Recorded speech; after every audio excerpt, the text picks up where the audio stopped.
уважаемые участники. Dear participants, good afternoon. I am happy to welcome you here at our round table. I am Dmitry Kuzivanov. I am Technical Director of Azbuka Vkus. I am going to moderate this round table. The topic of our round table is bug bounty, the view of developers, users, and hackers. I would like to introduce to you the participants: Yaroslav Babin from Positive Technologies, Luka Safonov from Synclit, Alexei Grishin from VK Group, Vladimir Bengin, Ministry of Digital Development, Russian Federation, Evgeny Rudenko, Rabla, Anton Platonitsyn, Antibot, and Evgeny Voloshin from Bison. To start panel discussion, I'd like to ask a simple question. It is seemingly simple, but in fact it's quite complicated. It's regarding the launch of the bug bounty program. How to understand that it's time to start a bug bounty? I think Alexei Grishin will be the right man to take this question. Well, in the first place, we're launching a bug bounty when we already have an information security process structured and installed. Unless we have security, no bug bounty will help us. Bug bounty is not only about bugs.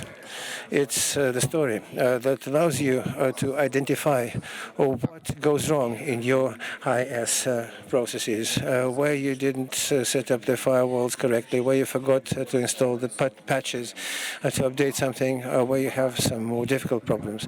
Bug bounty is going to be a marker, and this marker is going to run 24/7, 365. The crowd community will continuously look for holes in your systems, highlight them, and you'll be fixing them. And here again, you need to have a process that will allow you to do it promptly, cleanly, and so that the research community should not be offended, so that you should pay them out in time and recognize their efforts. If you don't yet have any processes and you would like to start bug bounty, in most likelihood, it's not going to give you any result. Yes, you will understand from which side there are more attacks, but once you strengthen the security, they'll start picking you from other sides. So bug bounty is a process for mature companies. Can I add something? In fact, I agree. And this statement has been true for many years. But now, in the last few years, companies that left this market, such as HackerOne and others, they started to launch programs where the level of maturity was quite low. If we take a bug bounty program 5 years ago, indeed everything was dropping with bug bounty. Kiwi started bug bounty, and the first year and a half they started triage the first bugs. Now I think bug bounty can be launched by practically any companies. It's very popular in the B2C segment. So the important thing is to approach it with ingenuity, not to expose your entire infrastructure, expose just a little bit, make it closed, ask the site to limit the number of participants, and reach an agreement with the platform so that primary triage should be applied. So in this case, we would just replacing classic pen test by an independent assessment. If you approach it reasonably, you can even take not a super mature company with thousands of pen tests behind. So you can actually launch by any company. I would like to add, on the one hand, of course, you can launch a bug bounty immediately, but even though we're being assured that the platform can provide bug filtration and other things, until you have working OPSEC, while you don't have a team who can work with this bug, you don't understand how this process is structured. You can really drown there. Yes, in principle, yes. If you have only one product on the perimeter, if you have only one service, you could. But on the whole, I would rather agree that it's not just about IS processes. OPSEC should be in place. You should understand how development is working in your organization, how you work with the developers, to understand what you want to get from this program. Not just we have something on the perimeter, let's ask people to find something. This is going to be too difficult in terms of both the closing and confirming, unless you have any ready-made processes. So yeah, you can start immediately, perhaps, but on the whole, I think bug bounty comes after some OPSEC process, not just IS, but OPSEC process. Thank you. Anton? For instance, Telegram. They don't have processes, OPSEC, they don't have security people, but they live quite well without that. Yes, they have just one product, but it's big and vast, and they don't have a lot of people. It's just as a case to oppose what you just said. But we'll come back to that later. I'm interested to ask you, how does the government understand that it's the time to launch bug bounty? Vladimir, will you answer this question? Hello. On the whole, historically, the government as a whole has not looked at bug bounty very positively. We can take a look at bug bounty experience over the previous years in government systems. It was somewhere around zero. And this didn't happen by chance, because the risk was very high. We were afraid that the vulnerabilities, the triage and fixing, because this is a long-standing procedure, and for government it means that it should be passed on to subcontractors, and while we pass it on to them, while this is being fixed, why should we be sure that the malefactors would not be selling all these things in the darknet? So on the whole, we're looking at this with some concern. The story that happened to all of us on the 24th of February changed everything. All the infrastructure of our country has become a big test bed, and one big bug bounty basically is just they're not being reported to us, and it's not us who are paying them. So it's a sad story that completely changed the concept. Now, we are looking in the direction that we want, and we're prepared for some massive bug bounty initiative, including government information systems. And here, I would rather agree with the colleagues from Bizone. What does it mean, mature IS processes or well-built OPSEC?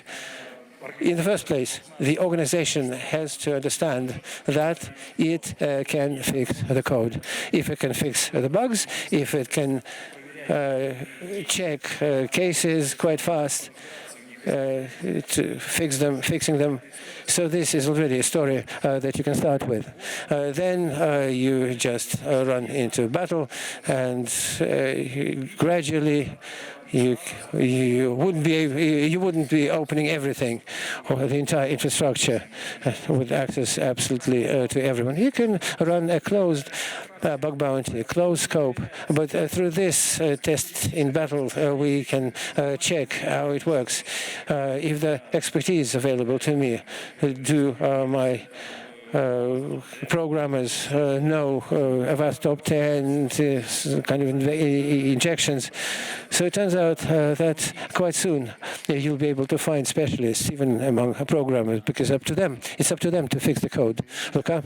I would also note that companies that launch bug bounty should have enough courage to admit their mistakes and the courage to disclose these mistakes publicly. Unfortunately, Russian companies are practically not prepared for that. I absolutely agree. Luca is absolutely correct. If we want to radically improve the protectedness of our civilian infrastructure, be that GIS or state companies or commercial structures, the first thing we need to do, this forum has been going on for 2 days under the auspices of the word social responsibility. But in this case, the social responsibility would be, if you made a mistake, admit it. It's the story that, they won't come to you tomorrow saying you're fired. The world has changed. The government knows perfectly the average level of security, both in GIS and other infrastructures. And the story where we are hiding the real situation from each other is not bringing our security higher. I absolutely support what Luca said. You need to support. You need to admit openly. It's more like an honor. Dear viewers, I suggest that you can become participants in this panel discussion. We have a QR code which you can use to enter the group chat feeds where you can ask a question. And in the meantime, we are moving to the topic, what you need for a successful start. The question before the start. What goals does the bug bounty program achieve? What products you need to research and why? Look, if you take what Vladimir has talked about from the Ministry of Digital Development, from the government, we don't have a mechanism to reward a researcher. Everybody immediately sees some images with the bottles or something like that, but in actual fact, you can indeed start the work by awarding some diploma or something else. But so far, large companies, state cooperation, where the processes are formal and convoluted, they can't do that. They can't even award a hoodie for a vulnerability. Now a mechanism is appearing so that the researcher could come in, show, and not bring it to themselves or to the black market, but should bring the information and would get some boons, his reputation, a boost to their reputation, so on and so forth. So it's becoming an exciting process. This is the story that we need, that is being covered by these platforms. I think my colleagues will add, but I think this is the thing that we're missing the most now. Alexei, what goals does your company solve by launching bug bounty? What profit do you get? Using bug bounty, we find a lot of vulnerabilities that we need to fix. The stream that was coming from HackerOne was in the first line of more than 100 bugs a week, and that was absolutely normal. We could see from our services where the hackers were trying to pick and were researching us. We could see the trend for the current moment. We have different scopes that we're working with, from the applications installed on user computers such as ICQ, and all the way to cloud platforms such as VKCS. Here we had quite a lot of options to consider. We started to get an understanding of which group of researchers is interested in which type of applications, what they're specializing in. As they identify certain holes. In terms of bug bounty, we even tried an approach where bug bounty was just a way to attract talent, to try them as people who could work for us. In addition to bugs as such that we fix in this process, we were getting information about where the process is not tweaked enough. And the question that was always solved, it was not only how to remove the bug, but also how to make it so that this bug shouldn't reappear somewhere else, and how to track that these bugs should not reappear. The main advantage of a large scope and of a rich bug bounty program was that once finding a vulnerability in one place, it could be verified in all other applications and closed faster, even than a hunter would bring it to you.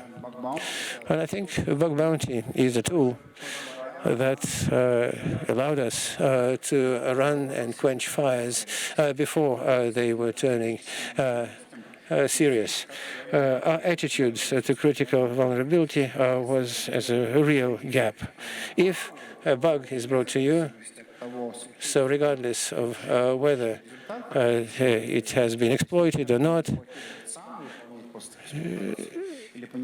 so whether the person would start exploiting it themselves or would bring it to the black market, you close the bug which is critical for yourself, as soon as possible. Once you can, you do it. And this way, you also provide training for your team fast. It is going to work if you really get attacked. I would like to say that bug bounty campaigns allows companies to get in touch with researchers. There's even a thing that could be done before a bug bounty. It would be absolutely free for you. That's just a simple placement of security TXT file in the root, and every hunter will go to this file in the first place, and they will come searching for contacts of security specialists. They will surely get their bugs, the report, and they will use. When you start writing to info, like in my experience, there was a case when I was reporting a bug in one of the government services. So I had to go through a chain of specialists, 2 deputy ministers, in order to get to the person who is joining the same chat as myself. I just didn't know that he's responsible for the security of this resource. So had such a simple things like that been implemented, that would have simplified the dialogue between the owners of the site and researchers. Because quite often they just don't know where to report the vulnerability found. The bug bounty is a more mature story because it's about money and benefits. But the initial things that, for instance, Moscow has implemented, that posted security TXT files and started to get information about bugs without any benefits expected. Also, bug bounty things offer an opportunity to decriminalize our youngsters. If they know that they can come to Alexei, report a bug to VK services, they will get some money for that. But in any event, their product is quite good and they're being paid well. So they won't have to research the black market, who could buy this information. They would not have a need to do that. They have a real window where they can submit such information. Thank you. Let's move to the next question. What indeed is required to successfully start a bug bounty program, and what should we be prepared for after launch? Well, look, in fact, all these questions stem one from the other, and every time we have to go back to square one in order to start to understand the scope.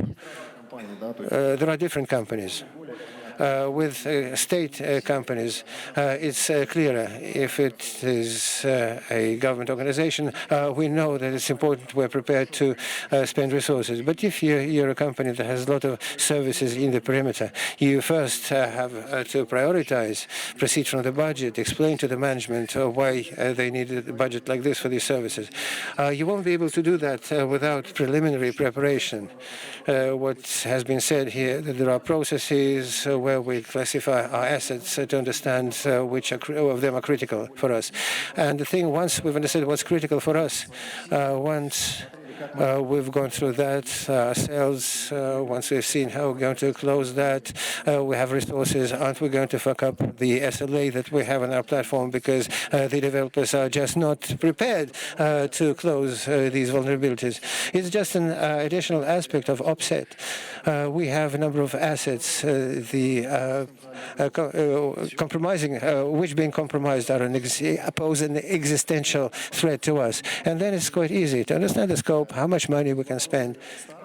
And the questions regarding the start and the launch of the program become purely technical. Define how we define the vulnerability, what kind of confirmation we need to have. But once we've gone through all these stages, it's not going to work.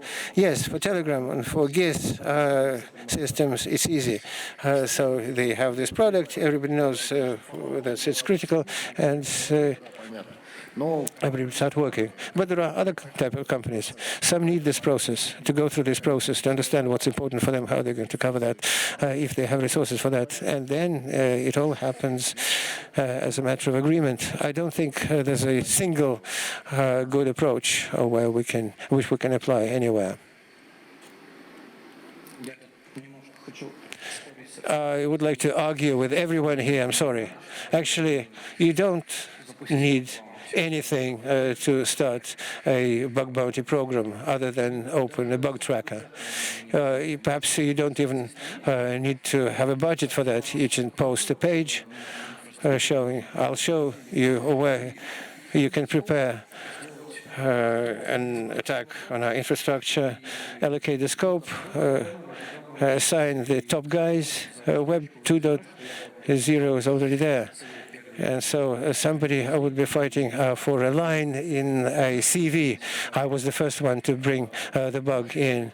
This in itself will be enough for them to start bringing back bugs. If it's not enough, you can award T-shirts, hats, then pay some money. So you don't need to hire a big team to do a lot of. Okay, so they bring us bugs, and what are we going to do with them without a team? Well, you have a bug tracker. You can prioritize them as other tasks for your developers. So maybe prioritize them higher if it's critical. Okay, we don't have an OPSEC process, so we can't even justify why this one is more critical than the current task. Not everybody has OPSEC processes. Well, of course not. There are even open source solutions that have a bug bounty program. It's just the bug arrives, it's closed, it's not public. What's the name of the company that does Giro? You just get inside the bug tracker where guys just like yourselves are writing bugs. If there's something cool, then of course it'll be prioritized, it'll be fixed, and if the information was really good, then they'll pay. Most will not be as cool, but why not start with small? Why everybody wants to run like we need $10 million to build everything and pay everyone? Well, it's just my opinion. I'm sorry. I would just like to disagree that you need to invest a lot to start bug bounty. Well, as a minimum, you should be able to fix those vulnerabilities, and just accepting bugs is not enough, perhaps, because the goal of bug bounty, on the one hand, is an independent audit by a large number of researchers, but it's not an audit for the sake of an audit. Look, does anybody has a business system critical for business and or the organization, and at the same time, this system is not being developed. There are no developers. There's no bug tracking. There's nothing. So they built it once and forgot about it. I doubt that. One of the key stories is that if it's a critical system for the organization, then one way or the other, it's living, and which means that there are at least subcontractors maintaining the system, which means that they can be sent a feature or a bug. Bugs always happen. What's the difference of a bug from a bug with exploitation? It's to the effect what the colleagues are saying, that of course we understand that there's a question of verification. It comes up, questions about triage also come up. Well, the site can take it all, but sometimes the vulnerabilities are sophisticated, complicated. You have to understand them in terms of security. Sometimes the vulnerabilities need to be translated correctly. But if you use a third-party site for bug bounty, everything can be outsourced. It's for commerce. I would rather agree with colleagues who are saying that you don't need a lot to start a bug bounty apart from your desire. Well, I wouldn't agree. Bug bounty, just like a theater starts with a cloakroom, bug bounty starts with the rules. If you don't have clear rules, you're not going to have hunters or good bugs. Hall of Fame. You should start with setting rules. You explain to the hunter, this is the scope that you may touch, and here we don't attack. This is critical, and this is for everyone. Here, you can report bugs of this kind, and more than that, once you found, I'll publish in the Hall of Fame. And here, I'm not even going to accept information. And the understanding of what exactly you are going to respond to. or what you're not even going to touch. As a matter of principle, it's what it's going to start with. So in principle, yes, the page with rules is something that should be the minimum. Well, Hall of Fame is clear. If you don't have money, you don't send T-shirts because mailing T-shirts also costs money. But at least we can add them into the Hall of Fame. The track is good, bugs will get there, but they will die there. So why is that then? If your bugs are going to continuously die within your tracker where you open the bug bounty, as a result, bug bounty will die as well. You're going to have a tracker with dead bugs. And if someone gains access to it and the bugs have not been fixed, they will start exploiting them. So to start playing, you first agree on this side of the road with hunters and yourselves what kind of rules you're going to play to, and only then to start. Yeah, I would add here, and I think everybody understands each other, but one has to decide here. If you have one product, such as Telegram, Giro, Atlassian, something else, which is key for you, and you're prepared to process everything coming in about it, all vulnerabilities, all bugs, yes, no doubt, you can probably start immediately, start working that. Same thing with some government system. If you have EPGU, you will certainly process all that. But if in the perimeter of the company you have 20 internet services that are maintained by 20 development teams, you first need to somehow sort out. You'll add 3 resources to a private program, and you'll get 100 bugs, 90 of which you'll just sort out at the stage of building your own OPSEC. So without this process, you won't even identify the conditions within which this program is going to exist for you, how to confirm, to which depth, and which resources to try. In different situations, a different period to start to launch the program should be. There's no one-size-fits-all answer. Yaroslav, will you share what's happening after and what we should be prepared for? I will support some of the colleagues that bug bounty can indeed be done anywhere. It depends on how large your infrastructure is. Imagine you have 5,000 external applications. The hackers will come bringing you vulnerabilities. What are you going to do with them? If you have one application, 5 external services, what's the problem? The priority would be to fix your vulnerabilities. It's not a big team you have if you only have such an application, so there's no problem about that. Everything depends on the size. On the hackers will come to you on the size of your infrastructure. Super. After the launch of the program, we use some platforms. And so there's one question. How do you split responsibilities between the customers and the platform? The platform becomes a guarantor that the hunter will be paid. Also, the platform can play the role of an arbiter between the customer, the holder, and the hunter, because many people say that platforms support the holder rather than the bug hunter. In fact, it's not true. The community and the community of bug hunters and holders is not so big, so everybody knows each other. And so, if you flipped once, people will just refuse working with you down the road. It's also a question of honesty and integrity. The platforms don't see a benefit in posing in showing the bug hunter as an idiot, because they will not come back to it. And as to the customer, the holder of the program, the biggest question is how fast the bugs can be fixed. The faster the customer fixes the bugs, the less duplication they allow, the less unhappiness will they feel from bug hunters. So if the hunter, and also there's a question of generosity. If the customer is not going to pay according to the market standards, people will not be reporting bugs, because people value their time and their skills. They're not going to do work for you for peanuts.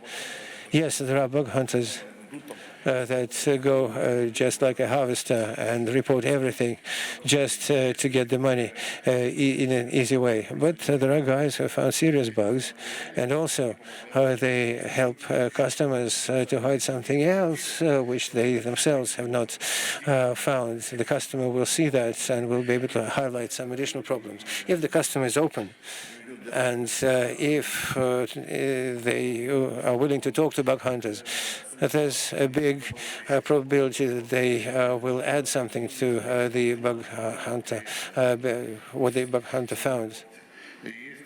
And there are great examples from international practice. When one of the bug hunters was checking a bug, he went to LinkedIn. He found a repository of one of the developers, and he found some security tokens there. And in one foreign platform, he was paid $15,000. He was surprised. Why? I thought I didn't. And they explained to him that that was a security token for all services.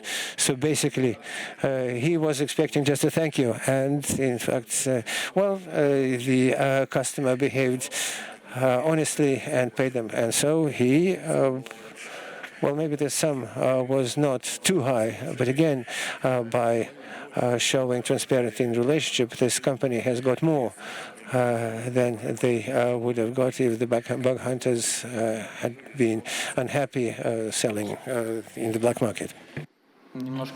Well, I would like to add the market, defines the price of the bugs.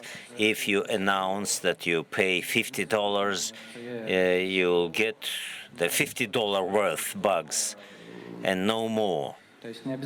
So do not look what others are doing. You can pay like Google 300 bucks or something, dollars or something.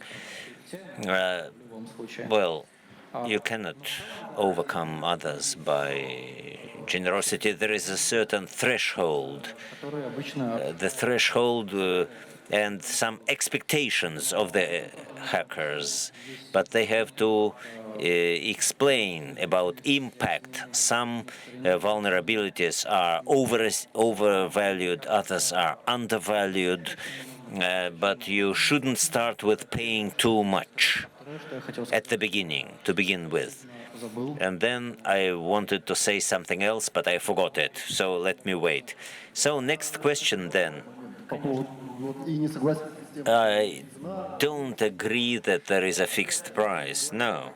If we talk about large services, if Bug Bounty finds something in Telegram or Facebook, yes, you can expect some prices in darknet. But if the service is critical for you, as a news bulletin, for instance, the RCE, what kind of price can it be in darknet? But for us, it may be quite critical, and we may announce our price, and this may be even less than what hacker explains. Well, he crashes our site and asks us to pay 10 million, but our business is 7 million worth. We cannot pay that money. The company must define for itself the budget that it is ready to pay for certain vulnerabilities. Evgeny answered my question before I asked them how to evaluate.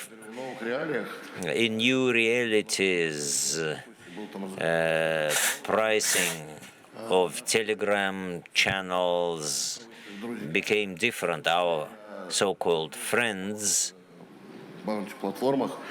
in the foreign bounty platforms pays bounties for vulnerability of Russian government agencies or socially important agencies. This is one more channel, a criminal channel, and there is a market where you can sell vulnerabilities. In RooTube, for example, well, it may cost that vulnerability, which crashed RooTube for several days, may cost $10,000 or $20,000, and many people would sell that vulnerability to hackers for some money. We have to be flexible here, and as soon as people bring vulnerabilities to you for a certain price, then that is the price. If they stop bringing it to you, then you have to look. If the price is too low, and we have to raise. If you raise the price by 50 times, then it means that the hacker can spend the time and the effort and get adequate payment for his time and effort. If they didn't bring in the bugs, let's raise the price. Then it leads to overspending, and it doesn't bring in profits because some people sit down with SSS and waits until the price grows by 3 times, and then he delivers it. Paying for impact, paying for how impactful is the exploit, and pay not what the market wants. This, I think, is the right approach. For a certain organization, for a certain scope, some SSS can bring in great reputational damage, and the company would like to control that kind of affairs. And the hacker in the dark net no one would pay anything for that bug. There is no market there in dark net. And the company would say otherwise. It would ready to pay. And sometimes the hacker comes in and says, well, I took your RCF, look at the domain, and New Year 2012 in some service. It's nice that there is a hole in an isolated infrastructure. Yes, in fact, this is an RCE, but this is an RCE with a zero impact, or close to zero. Well, we have just to tell your admin, and that's all. And there could be no damage. So you must rely on your requirements, on your impact, on your risks, and pay in according to that. Of course, if no one brings in the bugs, you have to launch events, explain to people that bug bounty works. You have to carry on PR for bug bounty because the platform is good and it can compete very well with similar platforms. Well, you showed us the recipes, the people who are in that story for many years, but many people in this hall came to learn how much is a bug. We devoted a lot of time. You can look right and left. You can evaluate the bug yourself, or you can come to the specialist. Because in one organization, one bug is critical, in the other organization, it's quite different. You can ask the people how much could that bug cost. It's all right. It can work at the pre-sale level. In Russia, no one offers box solutions here. Everyone is ready to talk. Everyone is ready to consult. Come, ask, do the job, start small. If no one asks, raise the price a bit, then you see some people with reputation, then it's good, and you can ask the people, you can ask bug hunters, and you can look right and left yourself. And you have to have experience to evaluate the price. And there is a question: what is the minimum budget for bug bounty to start? Так, вот с включенным микрофоном будет получше. Yes. The question is about the budget. The budget for what?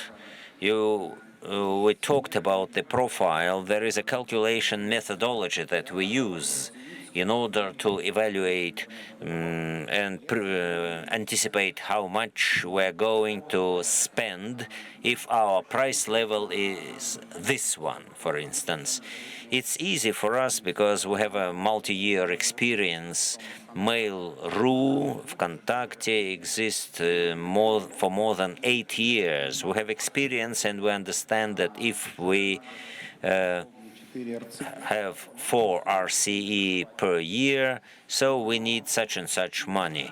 But we have to take into account a lot of factors which exist in specific application. For example, when you start, a good rule would be to start in a closed mode and invite certain specific hackers that you know, that you like, that are good for you because of some reasons. They will come to you by all means because there will be no one but them in that platform, and there is a big chance of getting some profit. And price should be average, not higher than average. After this iteration in the close hunting, you can open the hunting without raising the price, but after eliminating some vulnerabilities that were disclosed in the close hunting mode, and see the reaction of the entire community. Where bug bounty is available. Do they bring in bugs, or don't they bring bugs? How many do they bring?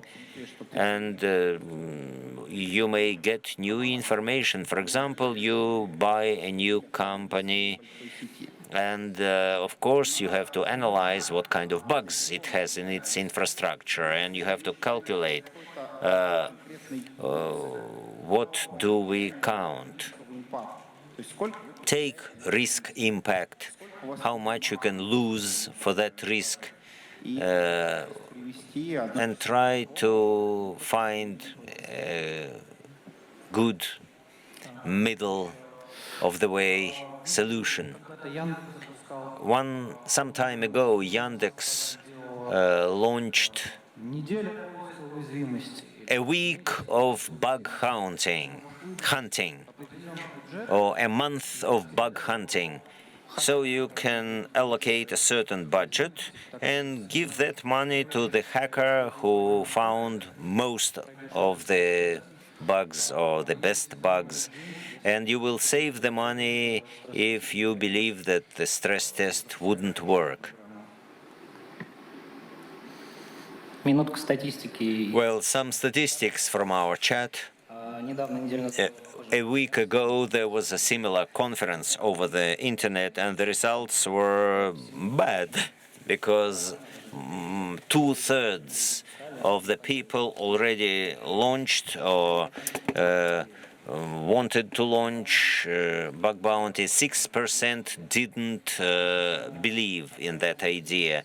As for evaluation of bugs, they should be evaluated by the customer. Or you can compare it to darknet, but no one believes that bug bounty should be free. That work should be paid for. Of course, the program, which are socially important, if they are free for the holder, they are not free for the site, because the back hunter gets points, a reputation. It's an internal value, an internal currency of the hacker, of the hunter. The more points you have, the higher is your reputation.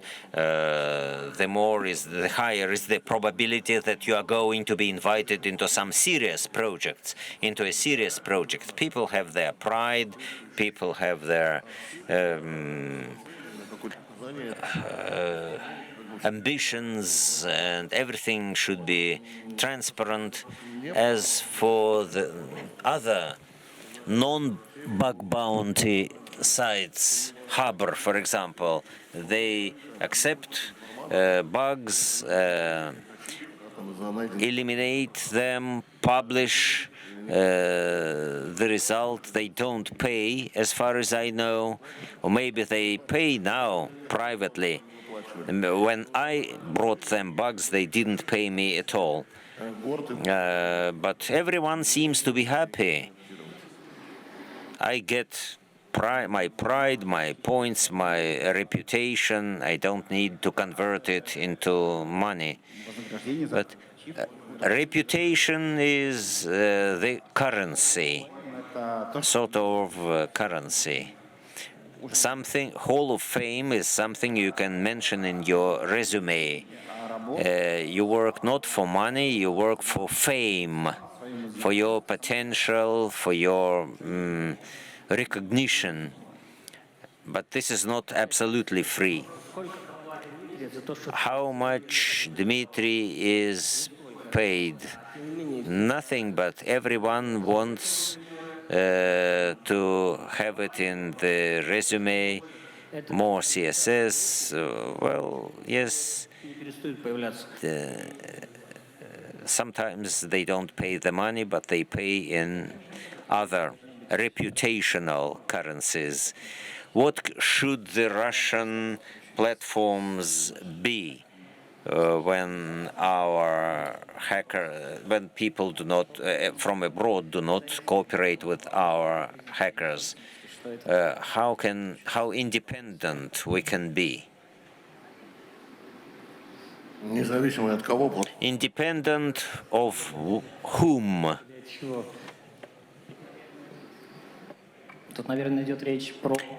We're talking about independent reputation between the hunter and the customer.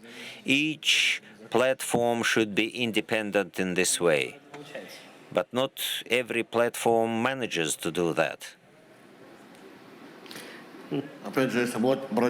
If we take a platform, it's one thing, the customer is quite another thing.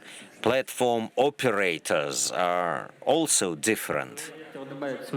Let me add, we have, so we can do it right from the very beginning. For example, in Britain, in big organization, they have a lot of legacy things. They use printers in big banks, matrix prints, old Epsons, and they cannot scrap them because they spent a lot of money on them. They went their evolutionary way. There was no closed programs, no other stories. They reached evolutionary to their present conditions. We can leapfrog and start without legacy. We can do everything right from the very beginning. I think the Russian platform, which one, that's a question mark, but it should be excellent from the beginning. I can add that in the current realities, import substitution doesn't work. We just should have some platform of this kind, regardless of what it means. So it should exist, and hackers should be there, because the platform with big bounty without hackers doesn't work. We need a lot of specialists looking for bugs. We need openness, transparency, bugs should be disclosed. If there are duplications, you have to demonstrate duplications.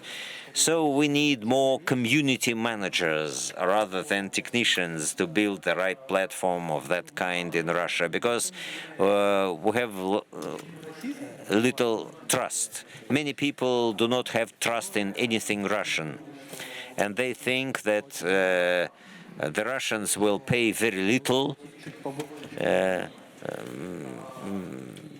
and also they will cheat, because we, the Russians, cheat each other.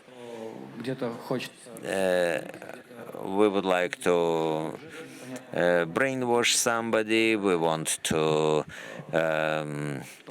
cheat, we want to launder some money. So the main thing is to build good reputation to attract specialists. Hackers, when they bring in bugs, sooner or later they will be jailed. They are afraid of that. Yes. If you disclose a bug in the government agencies and publish it, so there is a good chance of finding yourself in jail. Is there any future in Russia with the Russian platforms? You were talking about import substitution, but this is not the only reason. So we rethought the idea of bug bounty. We don't want to pay for bugs. We want to see the system that would show us that the bug is really critical. We have to base our payment on impact, but impact is not always obvious, and the hacker sometimes can bring in much more damage that you can expect. In our platform, we want the hackers to find bugs, to build the chains, and show the maximum risk for the customer. I would like to add that if the leading analytical agencies look at bug bounty market, they say that the market grows by 30% every year. The bug bounty platform, if it is good, if it is convenient for the hacker, if the hacker can sit down at home and earn good money, and the earnings grow from year to year, that is good. For hacker, for platform, for business, because more and more people are going to be involved. The world is changing very fast. 3 years ago, nobody expected we're going to live in the world we're living in now. And bug hunting, remote bug hunting, could be acceptable for many people, and the number of researchers and hunters is going to grow. That's why the overall money flow in that kind of the market will also grow. I like what Luca said once. In pin tests, you pay for the time, as in the taxi.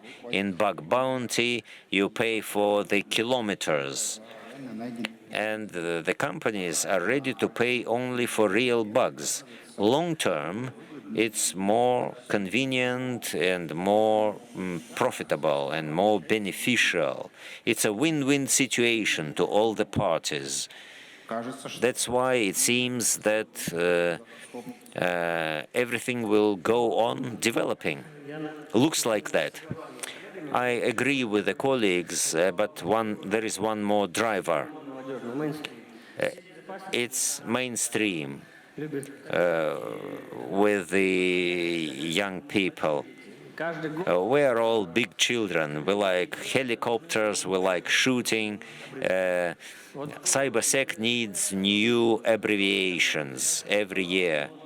Now, SDLC is in fashion, then CM, SOC, every year something new. Bug bounty in Russia, well, is for the big companies, but now the mainstream Это bug bounty. is bug bounty in Russia. Если вот If we look, we have 3 platforms which starts simultaneously. CM это появилось раньше, before February 23, рынка я because that was the requirement of the market. делал куда And other platforms were born because customers came in and said, we need that. The market dictates that. The market generates the drivers because they need something. Pin tests, everything did it, but bug bounty, this is something new. Просто, A good driver. может, я I'm sorry, maybe I'm wrong, but деньги отмыли, вот, we have already laundered the money in pin tests. We have to launder a couple of billion in bug bounty. Bison sold to Kazakhstan, a non-existent platform. интересное время. We are living in interesting times. Business is business. Будет хорошо. But, well, we have to pay attention and exert some efforts to do the job. But the world has already invented everything. We have to think whether we like it or not, whether we accept it or not. It is good. Everyone accepts it. Everyone says it's a good story. Not only for not for everyone, for some people, but it's good and it's worth doing. Second, it's not about import substitution. Russian companies cannot work in foreign platforms. Russian hackers cannot get paid from abroad, and we have a good community of hunters, hackers, experts with good knowledge. Why not organize ourselves? Why not make it efficient? It's an honest market competition. That's what we need. The government thinks, well, we need our own government-based closed system with government secrets. Yes. But we cannot accept nationalization of the segment of the market. Bug bounty through this platform only. No, this is not the way. We try to create the first trail-making steamer so that other platforms may follow in honest competition. Which platform is better, which is worse, which attracts more hackers, who pays better. All the tools have already been invented long ago. We have just to use them. тут в чате очень In the chat, государственных we actively discuss government-based bounty programs. And there is one more question about government programs. What is the difference between them and the commercial programs? The first government-based bug bounty can be opened this year. Is that right? активно обсуждают, потому We're actively discussing it. предлагаю всем So please join me and answer the questions together with me. Right now, as I said, we are quite optimistic about bug bounty. It's May, it's spring, everything is coming back to life. Within this year, before the end of the year, we are sure to deploy bug bounty platform with a lot of operators, closed platform, but we're going to launch it. So of course, we want to protect the government-based system, but that will be an example for all the rest, which way to go. собственно, вот. So that's it. Государственный бакбаунти включает Government bug bounty with entrance through госуслуги, government services website. Заказчиков есть требования. So customer said authorization of pin testers through госуслуги. they want that. Очень важный вопрос, который тоже интересует. Another question is about bounty. Bounty in Russia is in the gray zone now. Какие-то изменения в законодательстве. Can you change legislation? Yes, I answered that question already. Just look through the list. Well, as soon as we found expertise, and as soon as we realized that we need that system, we heard several opinions, expert opinions, who said that bug bounty may be regarded as a gray zone. It may ensue criminal causes. Article 282, 283, we're waiting for the experts who did it before in commercial companies who launched bug bounty before with powerful lawyers who will come to us and say how the problem can be solved. If we need to change legislation or bug bounty should have universal agreements or something, we have open doors. We're waiting for the experts, for lawyers who would tell us what should be done to take bug bounty out of the gray zone. If none of my colleagues wants to add anything, we've discussed a lot of subjects today.